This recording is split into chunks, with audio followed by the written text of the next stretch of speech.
Abra sua Bíblia nos Salmos, nós vamos ler o Salmo 40, o verso 1. E eu quero combater com você o gigante da impaciência. Combatendo a impaciência.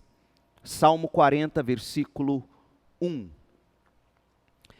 Esperei confiantemente pelo Senhor, e Ele se inclinou para mim, e ouviu o meu grito de socorro.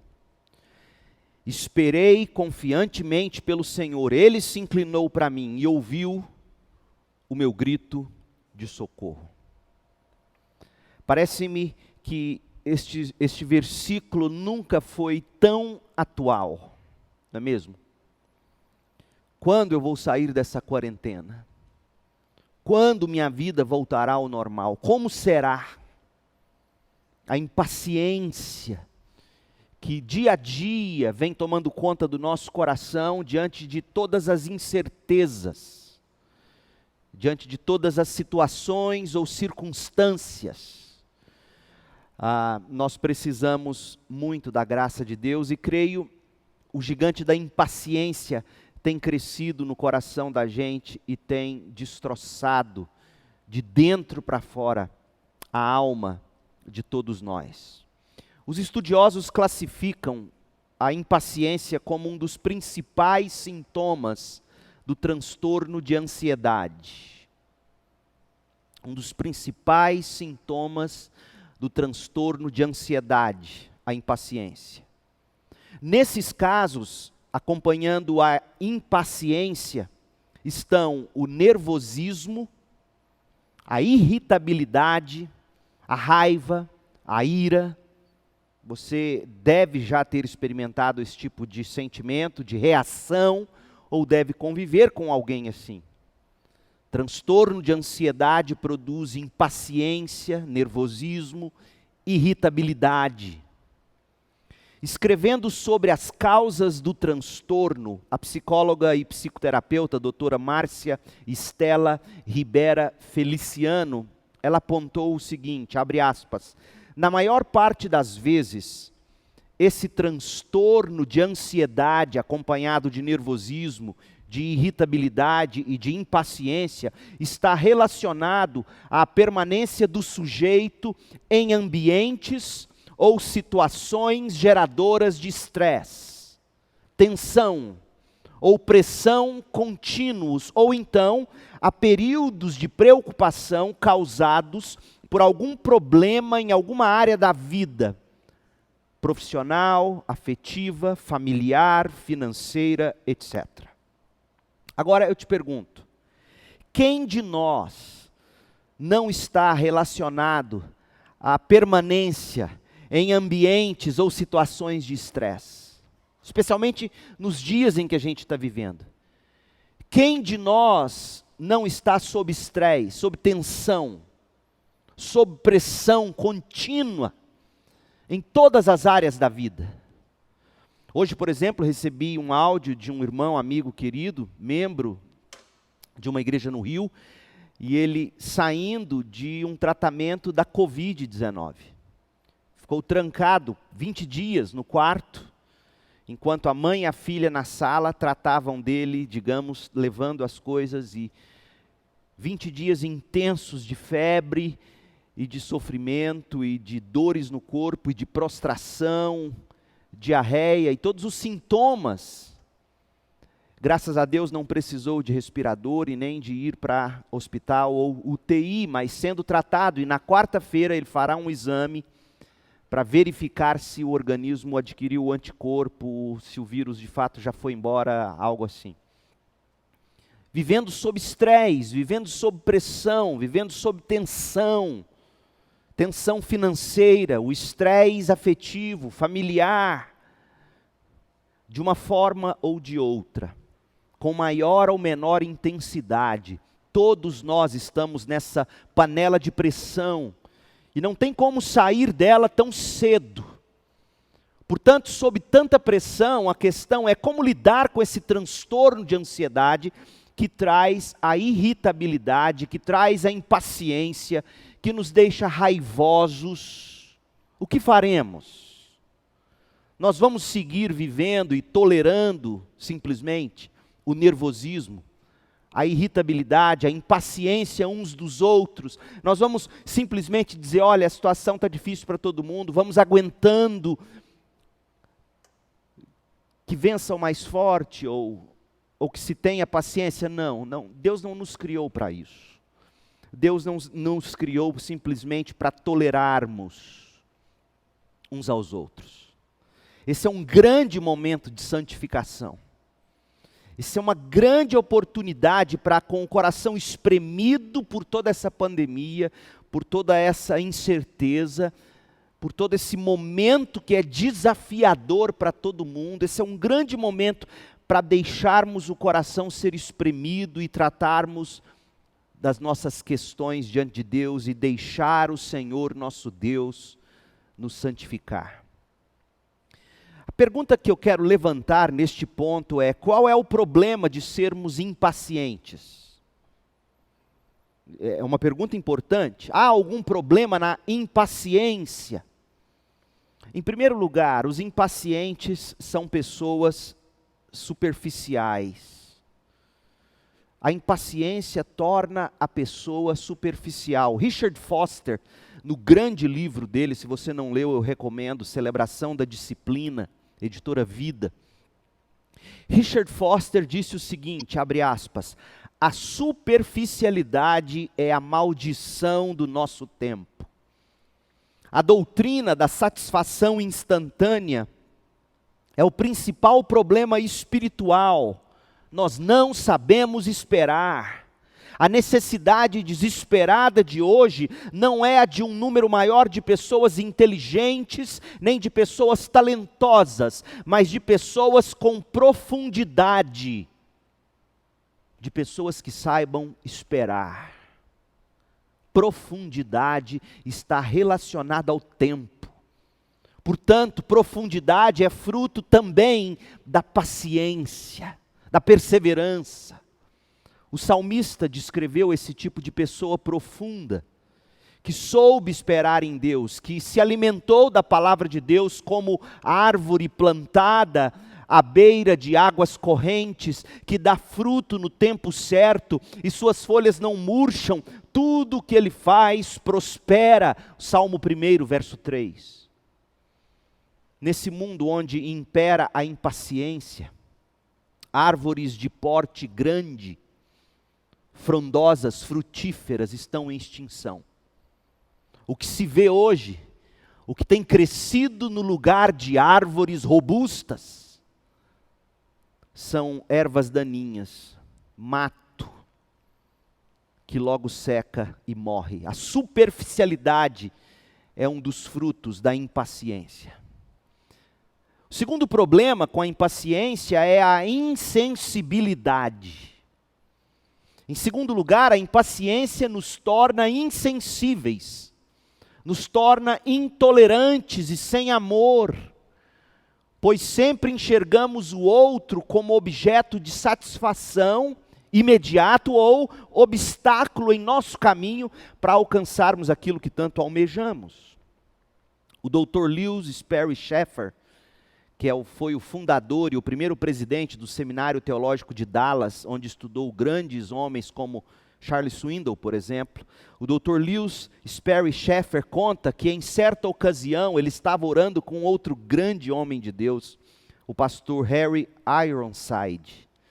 Harry Ironside, ele era pastor, para você ter uma ideia, o Ironside, pastor da igreja de Moody, em Chicago. Então essas duas grandes figuras, esses grandes homens de fé reunidos em oração. Chafer, presidente do Dallas Seminary, e o Ironside, pastor da igreja de Moody. E o Chafer ficou admirado ao ouvir o pastor Ironside suplicar a Deus o seguinte: ouça, ó Senhor, não permitas que eu venha a me tornar um velho ranzinza, em nome de Jesus.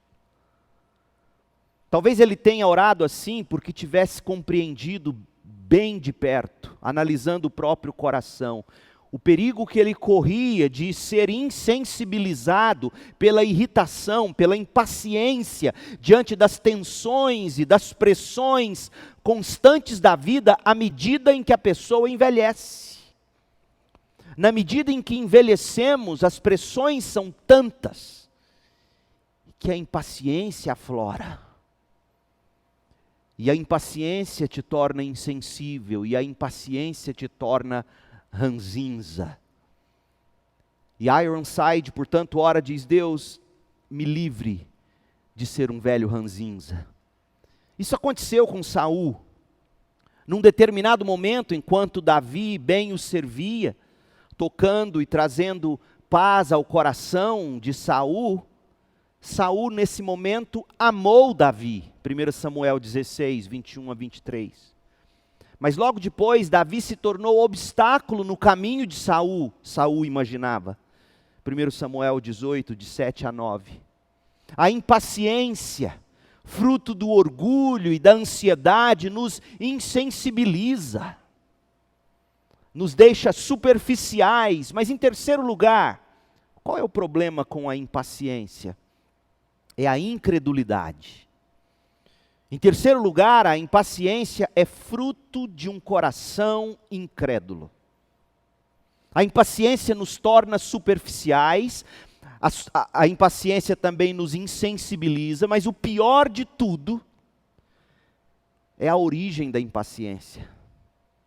A origem da impaciência, como todos os gigantes da nossa alma, é a incredulidade. John Piper, no livro Graça Futura, ele escreveu assim: impaciência é o que começamos a sentir quando surgem dúvidas sobre a sabedoria do tempo de Deus, dúvidas sobre a bondade da orientação divina. Então, quando eu e você ficamos com dúvidas sobre a sabedoria de Deus, ou falta dela por não agir, ou por agir tão rápido, quando ficamos em dúvida sobre a bondade da orientação de Deus, começa a impaciência.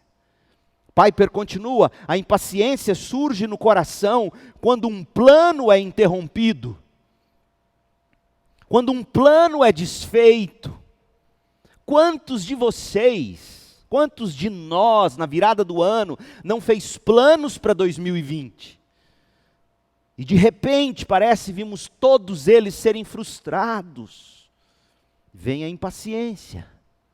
Piper continua: pode ser provocada pela longa espera em uma fila de caixa, ou por um golpe repentino que estraçalha metade dos nossos sonhos. O oposto da impaciência não é a negação superficial do problema. O oposto da impaciência é a disposição sempre mais profunda, madura e pacífica de esperar por Deus no lugar não planejado da obediência. Esperar por Deus naquele lugar que eu e você não planejamos estar, naquele momento que eu e você jamais sonhamos para nós, mas estar ali no lugar que Deus nos coloca, obedecendo, esperando.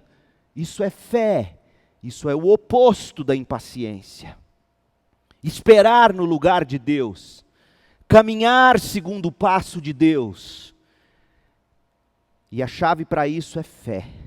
Fé na graça futura, disse John Piper.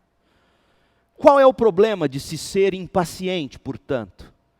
Em vez de se esperar em Deus, no lugar que Deus te coloca, no ritmo que Deus te impõe, você corre ou deseja correr para fazer do seu jeito.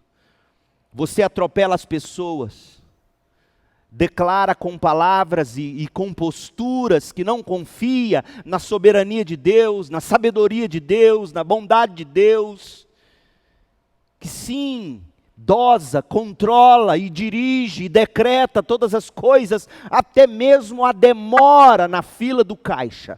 Nesses últimos tempos, a demora na fila do drive-thru. Veja você, há drive-thru até em igrejas hoje, para receber a bênção da semana, a oração, receber seu pacote de bênção. para o dia seguinte e a semana que inicia. Veja a que ponto chegamos. E ali na fila, você talvez você não, espero que você que me ouve não esteja nessa, mas imagina o cara na fila esperando, poxa, o pastor está demorando a oração ali. Será que acabou o álcool gel para ele ungir, sei lá?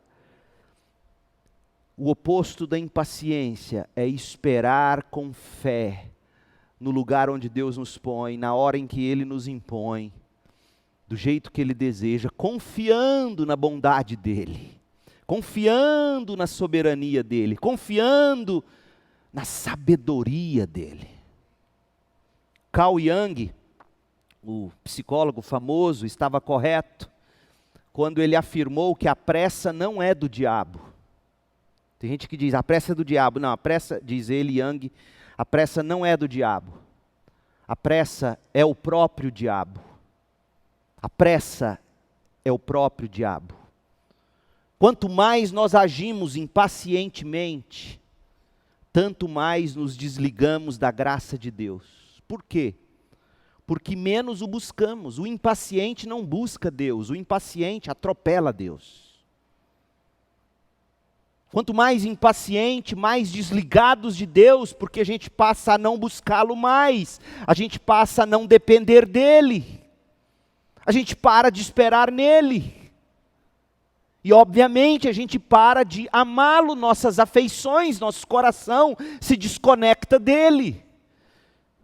Tanto mais nos desligamos da graça de Deus, quanto mais impacientes estamos. Quanto mais impacientes, tanto mais nos tornamos superficiais, plásticos, tanto mais pisamos nas pessoas, damos respostas duras, criticamos, machucamos.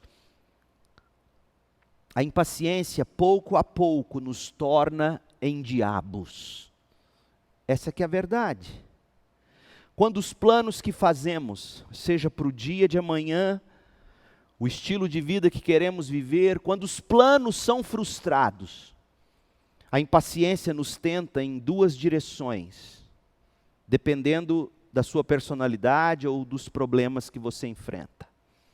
De um lado, a impaciência torna algumas pessoas inconstantes.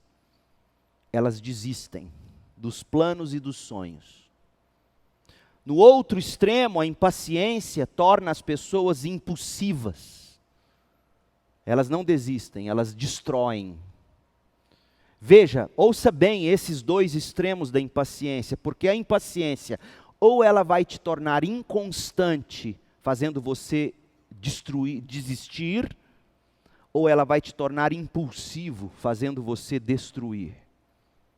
A inconstância nos tenta a desistir, havendo obstáculos ou oposições, a pessoa simplesmente abandona o barco, abandona o casamento, para de perseverar na criação dos filhos, entrega eles, larga eles para lá. Seja o casamento, seja a oportunidade de emprego, a escola, larga o cursinho, larga a igreja, larga a fé. Esses tempos de pandemia são horríveis para o impaciente. O impaciente nesse momento é tentado a desistir, é tentado a pensar assim, o ano já acabou. E entrega os pontos. E eu digo a você, eu desafio você a olhar para a história, ler os livros de história, ler as escrituras, ver a história da igreja. Os grandes homens, as grandes mulheres de Deus que fizeram diferença, souberam usar os tempos como os nossos. No ano não está perdido. O impaciente pensa assim. O ano não está perdido. O ano se torna nas mãos de Deus uma enorme oportunidade para você. Uma enorme oportunidade. Veja, meu sonho era escrever um livro, e eu não encontrava tempo, não tinha jeito. Começa essa pandemia, começa essa quarentena, eu começo a pregar para a igreja, pregando aqui nas transmissões. O coração ansioso, o coração incrédulo do pastor Leandro, porque meu coração é tão humano quanto o seu. E eu me debrucei diante da Bíblia, diante dos livros, em oração, e disse: eu vou escrever. Imagina se eu tivesse apenas entregado os pontos e fosse levando dia a dia. Você não pode desistir, a inconstância não pode fazer você achar que... Quantos casamentos estão acabando agora na quarentena? Há dados estatísticos. Pessoas brigando, pessoas se divorciando, pessoas sob essa pressão toda, revelam sua inconstância, revelam seu coração que desiste. Não é momento para desistir. É momento para saber ler o que Deus está fazendo e esperar nele. Porque o impaciente é do tipo que pensa assim: já que não é do meu jeito, já que não é do jeito que eu planejei, tchau, adeus. Hasta la vista, baby. A impulsividade, nesse momento, faz as pessoas destruírem. Tem os obstáculos, tem as oposições, elas agem no impulso. Irrefletidamente, irresponsavelmente, com a força, no grito, sem amor, sem tato. Tem que ser do meu jeito e pronto, diz o impaciente que é impulsivo. Seja qual for o caminho escolhido pela impaciência, a inconstância ou a impulsividade, a questão fundamental a ser tratada não é o seu traço de personalidade. Porque muitos vão dizer para você: vamos tratar do traço de personalidade impulsivo. Não. Se o problema da impaciência é a incredulidade, sabemos que é, a forma de se tratar a impaciência, a forma de se tratar a inconstância, a forma de se tratar a impulsividade é fortalecendo sua fé na graça futura de Deus.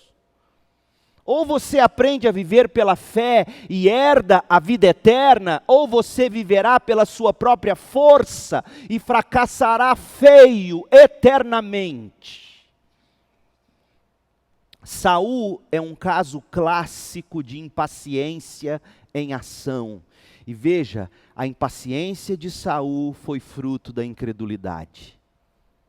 E sabe quando começou essa impaciência de Saul? No dia da coroação dele. No dia em que ele foi coroado, ele queimou a largada. Ah, os começos determinam muitas vezes os fins. Há um livro até intitulado O Divórcio Começa no Namoro, e é verdade. Ah, os começos errados, equivocados. Saul começou impaciente, incrédulo. O seu primeiro e mais importante teste seria viver pela fé, aprender a esperar em Deus. E ele fracassou. Porque todos os grandes homens de Deus, antes de suas habilidades, precisam ser homens de fé na graça de Deus. Olha o que diz o texto. Abra sua Bíblia em 1 Samuel 10, verso 8. Leia por você mesmo. Samuel disse a Saul: vá na minha frente até Gilgal. Depois eu irei também para oferecer holocaustos e sacrifícios de comunhão. Mas ouça, mas você, Saul, deve esperar 7 dias. Vá até Gilgal, depois eu irei, eu sou o sacerdote. Saul, entenda, você foi coroado rei, você é rei, o sacerdote sou eu. Você vai na minha frente, até Gilgal, me espere lá, eu irei fazer o sacrifício. Me espere 7 dias. E aí eu vou chegar lá e vou dizer o que fazer. Olha o teste. Saul impacientemente fracassou. Você quer ver a história? E ele tinha grandes argumentos, mas não colou nenhum. 1 Samuel 13, verso 8. Olha o texto. Olha o problema do impaciente. Saul esperou 7 dias. Esperou até o limite. Mas talvez ele tenha se esquecido que um dia tem 24 horas. Mas foi dando meio-dia, ele disse: Samuel pisou na bola. Saul esperou 7 dias, o prazo estabelecido por Samuel. Mas Samuel não chegou a Gilgal, e os soldados de Saul começaram a se dispersar. E Saul ordenou: tragam-me o holocausto e os sacrifícios de comunhão. Eu vou oferecer o sacrifício. Samuel não chegou. Saul então ofereceu o holocausto. Aliás, o verbo oferecer aqui em hebraico está numa condição interessante. Não é que Saul pegou, foi lá e fez. Da ideia, Samuel não, Saul. Saul fez o seguinte, ele pegou alguém e fez esse alguém oferecer o sacrifício. Ou seja, ele peca e faz o outro pecar. Saul então ofereceu o holocausto. Quando ele terminou de oferecê-lo, adivinha quem chegou? Samuel chegou. E Saul, sem graça, igual um cachorro quando faz coisa errada. Ele vai encontrar Samuel e saúda Samuel. E a primeira pergunta que Samuel faz a Saul, conhecendo, pelo olhar de Saul, sabe aquele cachorro todo desconcertado porque fez errado, sabe que vai levar a bronca do dono? Samuel pergunta: o que você fez, Saul? O que você fez? Eu não mandei você esperar 7 dias. Eis-me aqui, o dia não terminou. Você foi lá e fez o sacrifício. Meu Deus, seria esse o momento de Saul cair de joelhos e dizer: é verdade, eu errei. Mas não, ele é orgulhoso, ele tem um coração incrédulo, ele teme os homens, o temor do homem. Você vai ver aqui na justificativa de Saul, todos os gigantes juntos, borbulhando, ansiedade, temor do homem, medo, impaciência. Pôs tudo a perder na vida de Saul. Não se iluda, numa fração de segundo você pode pôr uma vida a perder. Saul respondeu: Samuel, sabe qual que é o problema? Quando eu vi, olha só, Paulo vai dizer o quê? A gente vive pela fé, não pelo que se vê. Não é assim? Quando eu vi que os soldados estavam se dispersando, e que não tinhas chegado no prazo estabelecido, ainda culpa Samuel, e que os filisteus estavam reunidos em Micmas, eu pensei: agora os filisteus me atacarão em Gilgal, e eu não busquei o Senhor, eu não fiz o holocausto. Olha quanta coisa aqui. Primeiro, Samuel, você prometeu e não cumpriu, você atrasou.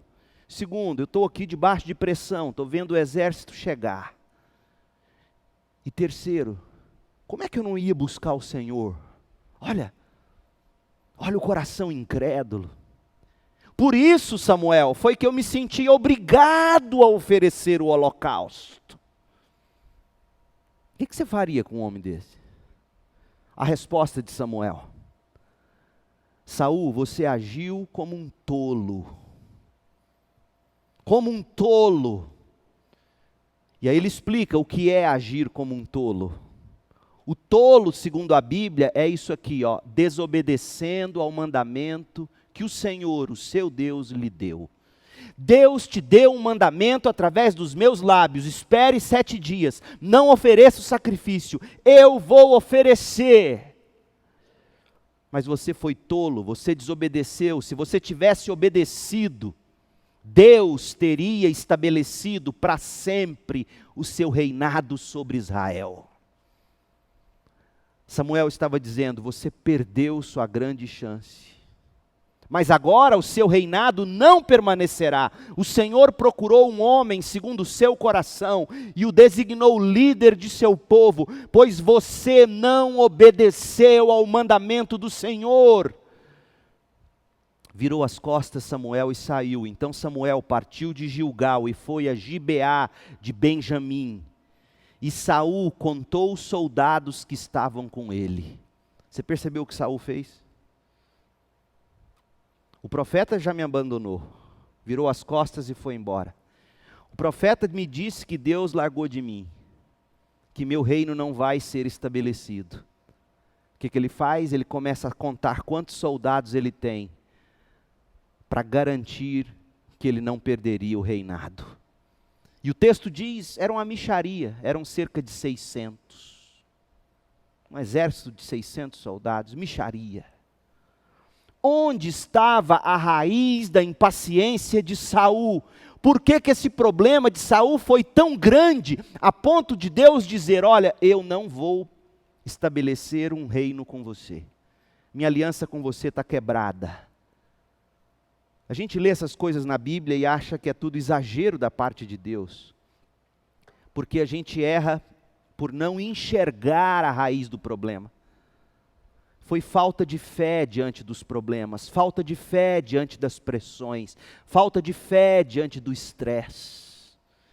E se você continuar lendo a Bíblia e ver a vida de Saul, você vai ver o que esse homem era capaz de fazer sob pressão, impaciente e sem fé. Ele quase matou o próprio filho Jonatas com uma lança.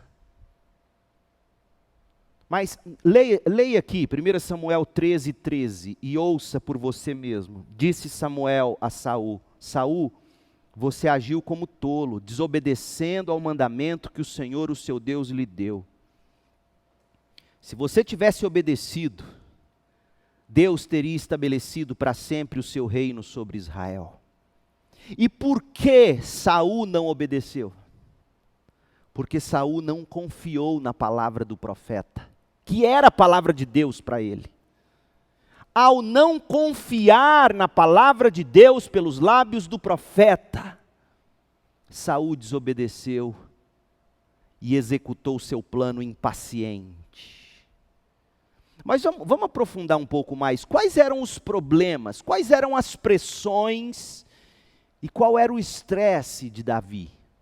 Vamos ver o tamanho do problema dele. Leia de novo o verso 5. Aliás, 1 Samuel 13:5.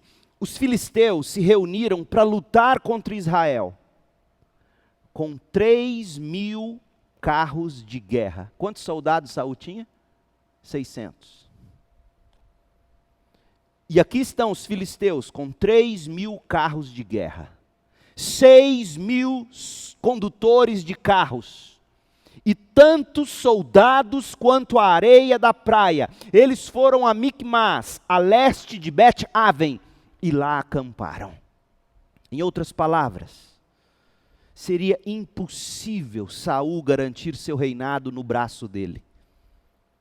Seria impossível Saul garantir que Israel ficaria ali, se ele quisesse agir na própria força, como ele agiu, quando resolveu ele mesmo oferecer o holocausto, não esperando por Samuel. Mas o problema era gigantesco, e tantas vezes a gente age com impaciência quando a gente olha só para o tamanho do problema. Outra coisa, as pressões causadas pelo medo dos soldados. Então ele está diante desse problemão, ele já tinha notícia do que estava vindo na direção dele. E ele começa a olhar para suas tropas. Olha o verso 6, 1 Samuel 13, verso 6. Quando os soldados de Israel viram que a situação era difícil e que o seu exército estava sendo muito pressionado, esconderam-se em cavernas e buracos entre as rochas e em poços e cisternas. Alguns hebreus até atravessaram o Jordão para chegar à terra de Gade e de Gileade. Eles fugiram, como cães covardes. Aquele cachorro que late, você bate o pé para ele, ele sai correndo. Saul ficou em Gilgal e os soldados que estavam com ele tremiam de medo. Então o problema era gigantesco. Ele começa a olhar para os seus soldados, o seu braço forte, e vê esses homens fugindo covardemente, amedrontado, escondendo debaixo da cama, literalmente. E aí vem ainda o atraso de Samuel, verso 8. Saul esperou 7 dias, o prazo estabelecido por Samuel, mas Samuel não chegou a Gilgal. E aí ele vê a situação fugindo de controle, ainda o verso 8, os soldados de Saul começaram a se dispersar. Numa situação dessa, como fica o coração incrédulo? Olha o raio-x, a tomografia do coração de Saul nos versos 11 e 12. Veja, o tamanho do problema, como vimos, 6.000 carros de guerra, soldados no número dos grãos de areia do mar, os soldados de Saul indo embora, fugindo, escondendo. Como é que estaria o coração? Veja a radiografia que Deus nos dá. Verso 11, perguntou-lhe Samuel, o que você fez, Saul? Saul respondeu, eu vi que os soldados estavam se dispersando, e que não tinhas chegado no prazo estabelecido, e que os filisteus estavam reunidos em Micmás. Pensei, não há oração, não há nenhuma dependência, não há joelhos no chão dizendo, Senhor, a situação fugiu de controle. Samuel disse que chegaria, ele ainda não chegou. Olha o tamanho dos exércitos dos filisteus, os meus soldados estão fugindo covardemente, eu estou só, o Senhor me colocou aqui. Ó Senhor, era hora de um clamor, meu povo. Mas não, ele resolveu pensar. Ele resolveu ser científico. Ele resolveu ser um homem de responsabilidade. E óbvio que eu não quero dizer aqui que fé faz você ser irresponsável. Mas fé, quando você se vê encantoado como ele estava aqui, você cai de joelhos. E aí ele disse, agora os filisteus me atacarão em Gilgal, e eu não busquei o Senhor. Não buscou porque não quis. Deveria ter buscado, orando, mas não desobedecendo. Por isso eu me senti obrigado a oferecer o holocausto. O que a impaciência tentou Saul a fazer? Saul tomou o lugar de Deus. Olha o verso 10, quando terminou de oferecer o holocausto, Samuel chegou, Saul foi saudá-lo, perguntou-lhe Samuel, o que você fez? Saul respondeu, o que nós já lemos. Olha, você não chegou a tempo para oferecer o sacrifício, Deus não me deu ordem nenhuma sobre o que fazer, então eu resolvi agir. Eu fui o próprio Deus da história. Esse é o grande problema do impaciente. Saul arrastou outros para o pecado dele, fez os seus soldados oferecer sacrifício, soldado é soldado, não é sacerdote. E o fim é que Saul detonou com seu futuro. O texto diz no verso 14, mas agora o seu reinado não permanecerá. Porque Deus quer para ele um homem segundo o coração dele. E você, Saul, pela sua incredulidade, pela sua impaciência, pela sua desobediência, o seu temor do homem, a sua ansiedade, o seu medo, todos esses gigantes falaram mais forte do que você. Por causa disso, eu não farei mais aliança com você. Ô meu povo, a impaciência é letal. Ela nos faz agir impulsivamente, sem fé, tomando o lugar de Deus. A gente acaba arrastando outros para pecarem com a gente. E isso nos destrói. Como nós podemos combater a impaciência? Permita-me te apresentar 3 estratégias que a gente precisa adotar. Em primeiro lugar, saber que a paciência é a regra no reino de Deus, nunca a exceção. Paciência não é para de vez em quando na vida do crente. Paciência é o modo contínuo de ação do crente. As primeiras palavras da Bíblia já nos indicam que Deus trabalha paciente e perseverantemente. Nos 2 primeiros versículos da Bíblia, nós aprendemos que a regra é sempre esperar. Olha o que diz, Gênesis, você abre a Bíblia, primeiro capítulo, primeiros 2 versículos, e você descobre que a paciência é a regra, não a exceção. Olha só, no princípio, Deus criou os céus e a terra. E aí, isso aqui já poderia ser assim, como tudo já está aqui. Mas Moisés, inspirado pelo Espírito, diz que a terra era sem forma e vazia. Trevas cobriam a face do abismo. E o Espírito se movia sobre a face das águas, como uma galinha chocando seus ovos. O Espírito de Deus, paciente e perseverantemente esperando, moldando a terra. Meu povo, não é à toa que você leva, e eu também, 9 meses para nascer. Essa é a regra. Uma olhada rápida, por exemplo, na vida de Jó, na vida de Noé, na vida de Abraão, na vida de José do Egito, na vida de Moisés, na vida de Paulo, na vida até de Jesus, nos convenceria de que esperar é a regra, não é a exceção. Você precisa entender isso. Quando você entende que na vida esperar é o modo original para o crente, quando você se encontrar numa situação de espera, isso não vai te espantar. Você só vai ter o trabalho de se lembrar, olha, esperar é a regra. Olha o que o autor de Hebreus escreveu, Hebreus 6, verso 12. Não se tornem negligentes, mas imitem aqueles que por meio da fé e da paciência recebem a herança prometida. A minha e a sua salvação é fruto da paciência, que é fruto da fé. O impaciente, eu posso te dizer isso com base em Hebreus 6,12, o impaciente não herda o reino dos céus.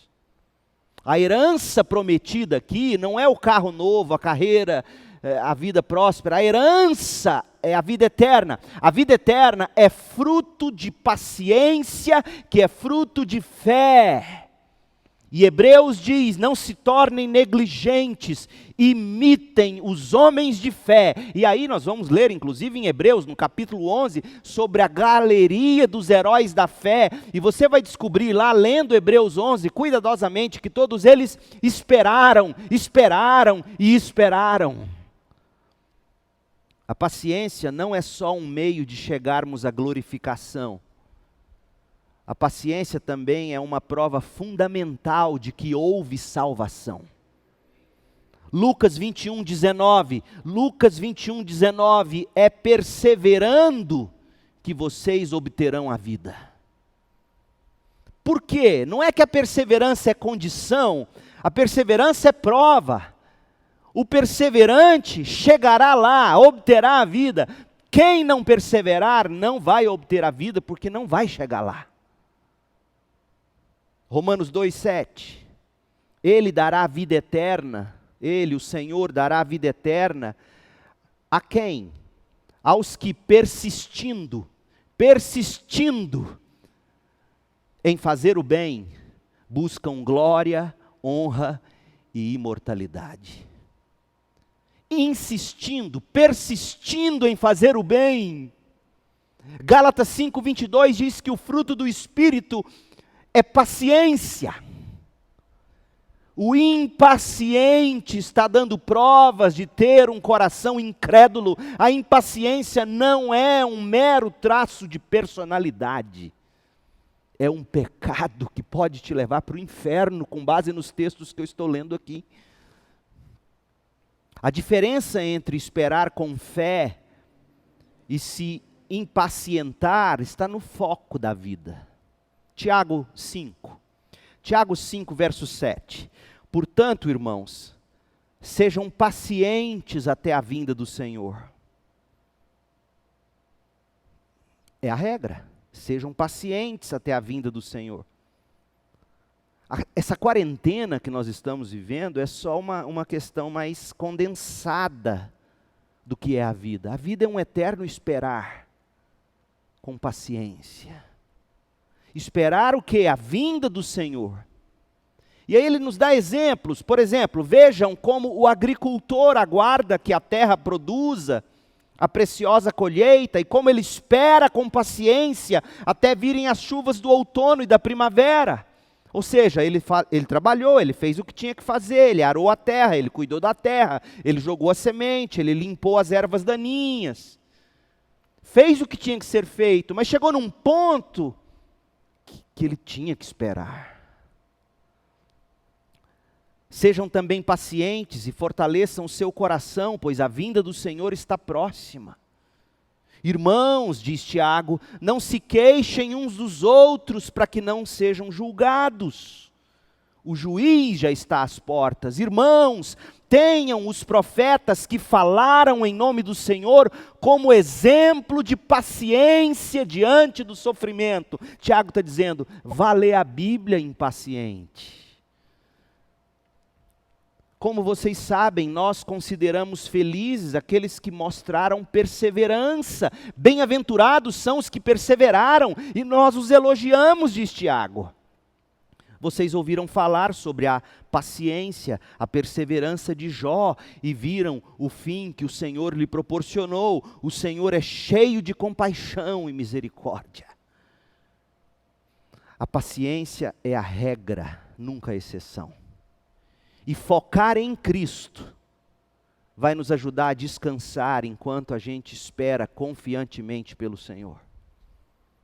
Porque ouça, a grande obra que Deus tem para fazer na sua vida não é abençoar você deixando você entrar na faculdade. Não é você se formar e ficar bem-sucedido. Essa não é a grande bênção de Deus para a sua vida. É chegar no céu, esse é o foco. E se para você chegar no céu, Deus vai ter que te tirar tudo, é assim Ele vai fazer, porque Ele te ama, Ele não vai te perder. Então quando você tem o foco em Jesus Cristo, na obra que Jesus Cristo está fazendo na sua vida, quarentena, esse bichinho que está voando por aí, e infelizmente matando milhares e milhares, isso se torna uma evidência de que nós não estamos aqui para nos divertirmos. Nós estamos aqui para glorificar o nome do Senhor na salvação que Ele nos dá em Jesus Cristo. Esse é o foco. E quando você tem o foco nisso, seu coração encontra a estabilidade. Você tem dúvida disso? Leia Filipenses 4, versículos 6 e 7. Não andem ansiosos por coisa alguma, mas em tudo, pela oração e súplicas, e com ação de graças, apresentem seus pedidos a Deus, e a paz de Deus, que excede todo o entendimento, guardará o coração e a mente de vocês em Cristo Jesus. Cristo Jesus, quem Ele é, o que Ele fez, o que Ele fará, nisso deve estar sua mente, o seu coração, e aí você desfruta de paz. Veja, esperar é a regra, não é a exceção. Segundo lugar, a paciência é companheira da alma descansada. Eu gosto do texto que fala do ministério de Davi, em servir de, entre aspas, alívio para Saul. Eu amo esse texto. 1 Samuel 16, verso 22 e 23. Então Saul enviou a seguinte mensagem a Jessé, pai de Davi. Deixe que Davi continue trabalhando para mim, pois estou satisfeito com ele. Por quê? Sempre que o espírito mandado por Deus se apoderava de Saul, Davi apanhava sua harpa e tocava. Então Saul sentia alívio e melhorava, e o espírito maligno o deixava. Independentemente da espécie desse espírito, que a Bíblia diz foi enviado pelo próprio Deus, independentemente desse espírito, note que sempre que Davi tocava sua harpa, Saul sentia alívio e melhorava. Um grande autor, também professor do seminário de Dallas, J. Dwight Pentecost, ele argumenta o seguinte: a palavra alívio sugere que a irritação de Saul era causada em parte, ou mesmo inteiramente, pelo cansaço, pela exaustão, porque existe uma relação íntima entre cansaço, impaciência ou irritação. A música sossegava a alma de Saul, ele relaxava, ele descansava, e o descanso não dava lugar ao diabo. A música de Davi não era uma música de exorcismo. A música de Davi ministrava a alma de Saul. O som da sua harpa removia, além do espírito mandado por Deus, removia o cansaço, removia a irritação do rei, porque ele descansava enquanto ouvia. Eu aprendi isso a duras penas. A maioria das pessoas que às vezes entram no meu gabinete, ou quando me vêm ouvindo música clássica, dizem assim: nossa, eu escuto esses negócios e fico irritado.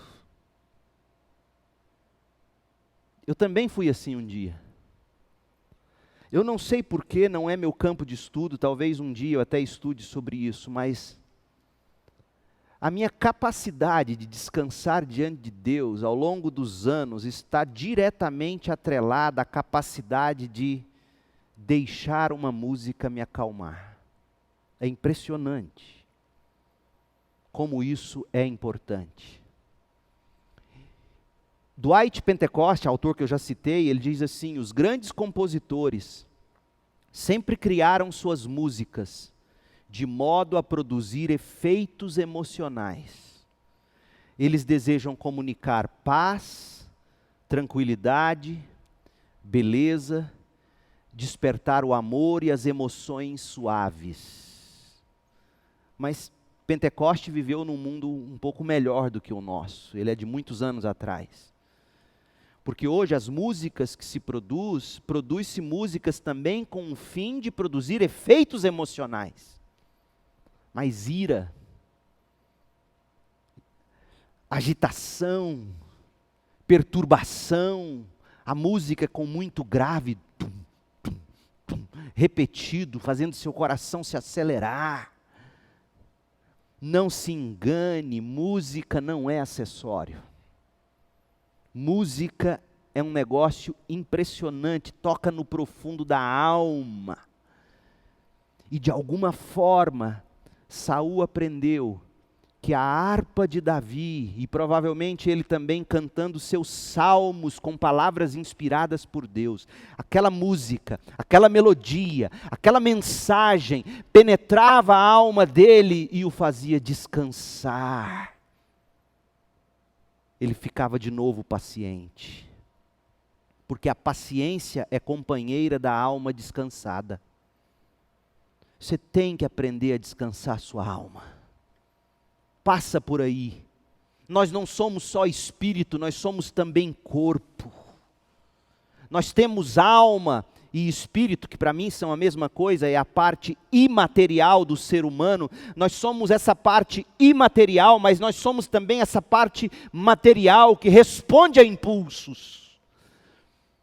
E quando nós ouvimos a boa música, e quando nós aprendemos a sossegar o coração, a respirar, de alguma forma, a paciência toma o seu lugar.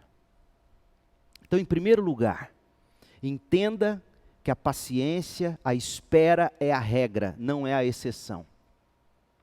Em segundo lugar, saiba que a paciência é companheira da alma descansada. Durma bem, aprenda a dormir, aprenda a descansar o corpo. Dormir não é perder tempo. Se fosse, para alguns eu tenho que dizer o contrário, né? Acorda, sai da cama preguiçoso, mas tanta gente que não dorme, o impaciente não dorme. E Deus nos fez de uma maneira que nós temos que dormir pelo menos 1/3 do nosso dia. 8 horas de sono. Eu queria ser daqueles que com 4, 5 horas ficam bem. Há gente que vive com 4, 5 horas de sono. Eu gostaria, mas eu não consigo. Eu preciso de 7 a 8 horas. Tem dia que 12. Porque Deus nos fez assim. Deus nos dá enquanto dormimos. Houve uma ocasião em que a Cris e eu precisávamos comprar remédio. Remédio para o Samuel, e a conta ia ficar cara. Na época, se não me engano, R$800, e a gente fazendo os cálculos. E naquele dia a gente orou e falei, nós vamos comprar. E aí de repente eu recebo um WhatsApp, do nada. Pum! um irmão generoso tinha depositado o dinheiro, sem eu pedir, sem eu dizer nada. E no WhatsApp seguinte ele escreveu assim: pastor, eu te peço perdão, porque eu fiz o depósito ontem e só consegui te comunicar hoje. Antes de eu pensar e me preocupar, Deus já tinha feito. Deus dá aos seus enquanto eles dormem. Quando você entende isso, você deita e dorme. Agora, esse que vos fala é alguém que luta com isso. Isso não é simples para mim. Eu não estou dizendo que isso é mecânico. Eu tive meus ataques de pânico. Às vezes eu preciso de um remédio para dormir. Eu sei o que é isso. Mas eu sei que a raiz de tudo isso é a minha incredulidade, que é o meu coração que reluta em acreditar que Deus cuida de mim. Que reluta em acreditar que a vontade dEle é boa, perfeita e agradável para mim, e eu preciso dizer para mim de novo e de novo: Leandro, esperar é a regra. Leandro, a paciência é companheira da alma descansada. Durma bem, coma com moderação, com sabedoria, pratique seus exercícios físicos, ouça boa música e sossegue a alma. Mas em terceiro e último lugar, a paciência é fruto da fé na graça futura de Deus.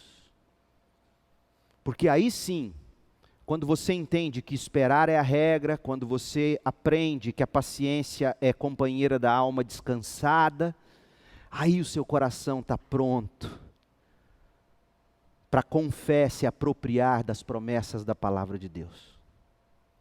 Em momento de grande estresse, cercado de problemas e pressionado por todos os lados, Davi cantou sua fé paciente na graça futura de Deus.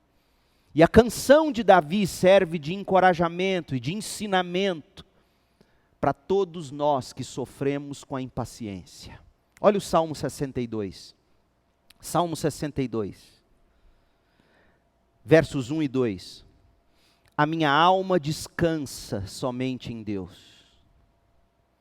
A expressão aqui dá a ideia de minha alma espera silenciosamente somente em Deus. Dele vem a minha salvação. Somente Ele é a rocha que me salva. Ele é a minha torre segura. Jamais serei abalado. O verso 5. Descanse somente em Deus. Espere silenciosamente somente Deus. Ó minha alma, dele vem a minha esperança. Somente Ele é a rocha que me salva. Ele é a minha torre alta. Não serei abalado. A minha salvação e a minha honra de Deus dependem. A minha salvação e a minha honra de Deus dependem. Não dependem de eu defender minha honra. Deus a defende por mim. Ele é a minha rocha firme, o meu refúgio. Confie nele em todos os momentos, ó povo. Derrame diante dele o coração, pois ele é o nosso refúgio. O que fazer na hora da impaciência? Em primeiro lugar, esperar. Pregar para sua alma, dizer: ó minha alma, confie, espere. Espere, ó minha alma, verso 5. Esperar, confiar, descansar silenciosamente. E se você tiver que usar de alguns subterfúgios que vão te ajudar nisso, use. Saia para uma caminhada, saia para uma pedalada.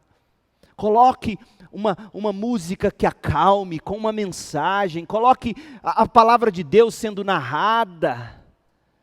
Mas descanse. Descanse seu coração. Espere. O que fazer? Espere, confie. Como? Em silêncio, ele diz. Em silêncio, sem barulho, sem agitação, sem YouTube, sem mensagens alarmistas. Espere em silêncio. Espere em segurança. Confie. Isaías escreveu assim, você conhece esse texto, Isaías 40, até os jovens se cansam e ficam exaustos, até os jovens. E os moços tropeçam, os moços caem. Mas aqueles que esperam, ouçam o verbo, aqueles que esperam no Senhor, renovam as suas forças, voam alto como águias, correm e não ficam exaustos, andam e não se cansam. Ô meu povo, nós não temos condições de viver essa vida por nós mesmos. É isso que Isaías está dizendo. Até os jovens que se acham fortes se cansam e ficam exaustos. Até os moços tropeçam e caem. Espere em Deus. Esse verbo esperar é interessante aqui em Isaías. Isaías 40, verso 30, 31. Kavá é o verbo hebraico. E esse verbo, ele significa o seguinte, quem trabalha com couro, ou quem já viu aqueles laços de boiadeiro, couro trançado um no outro. Kavá no hebraico significa, o artesão do couro, ele vai trançando e estica. Ele trança e estica. Ele trança e estica o couro, até ele ficar na firmeza necessária. Quem se põe a esperar em Deus se submete a isso. Deus nos trança e nos estica. Deus nos trança e nos estica. Você já ouviu o barulho de couro esticado? É bonito. Você sentou num estofado de couro, você escuta aquele som do couro sendo esticado. É isso que Deus faz com a gente. Ele nos estica, nos dando resistência. Por que esperar com paciência? Em Deus nós encontramos descanso, força, e nunca seremos abalados. Agora, é perigoso dizer que em Deus nós nunca seremos abalados, porque tem muita gente esperando em Deus e se abala. Mas esses que se abalam porque esperam equivocadamente. O que Deus promete a nós não são as coisas que Ele nos dá, por melhores que elas sejam, e são. Saúde é uma bênção. Ter o que comprar, o que comer é maravilhoso. Morar bem, dormir bem, ter um bom relacionamento, ter uma família, isso é bênção. Mas o que Ele prometeu mesmo é Ele mesmo. Quem espera nele, dele recebe. A nossa paciência com fé glorifica a Deus. Diz o Salmo 62, verso 7, a minha salvação e a minha honra de Deus dependem. Ele é a minha rocha firme, o meu refúgio. Confie nele em todos os momentos. Ó povo, derrame diante dele o coração. Foi o que Saul não fez. Saul não derramou o coração incrédulo dele diante de Deus. Saul agiu na força do braço e se lascou. Eu li sobre um aluno que teria perguntado ao diretor do curso se ele poderia pegar uma matéria menos extensa, menos complicada do que uma das matérias que estava prescrita no currículo dele. O diretor do curso respondeu para ele, claro que sim, mas vai depender do que você deseja se tornar. Quando Deus quer produzir um carvalho, Ele leva 100 anos, mas quando Ele quer um pé de abóbora, leva apenas 6 meses. Essa é a pergunta. Você quer ser um carvalho plantado pelo Senhor ou um pé de abóbora?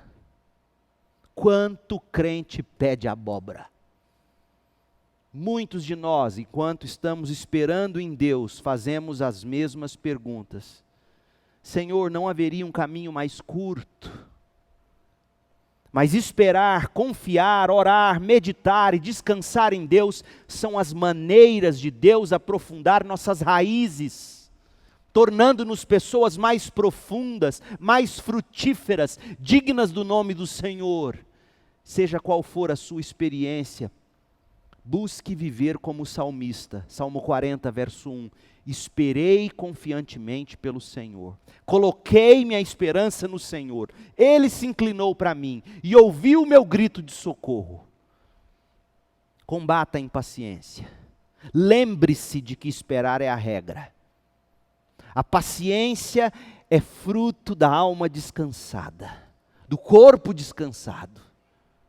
A paciência é fruto da fé nas promessas de Deus. Espere confiantemente no Senhor. E eu encerro com as palavras de Lamentações, capítulo 3, verso 25. O Senhor é bom para com aqueles cuja esperança está nele. O Senhor é bom para com aqueles que o buscam. É bom esperar tranquilo. É bom esperar tranquilo pela salvação do Senhor. É bom que o homem suporte o jugo enquanto é jovem. Leve o jugo sozinho. Leve o jugo em silêncio, porque o Senhor o colocou sobre ele. Ponha o seu rosto no pó. Talvez ainda haja esperança.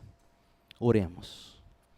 Ó Deus, em nome de Jesus, encha o nosso coração de fé nas tuas promessas. Faça-nos entender, aprender, acreditar que esperar é a regra. Ajuda-nos a encontrar meios práticos de descansar o coração e o corpo,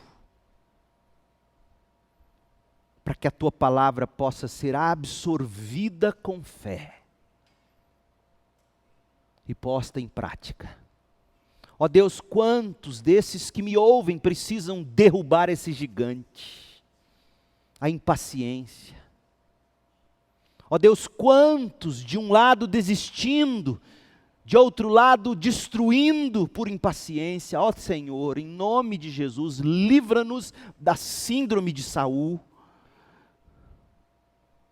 Dá-nos um coração cheio de fé, cheio de esperança, cheio de amor. Dá-nos Cristo para que a nossa alma, a nossa mente, o nosso coração descanse em Cristo. É no nome de Jesus que oramos, agradecidos e confiantes. Amém.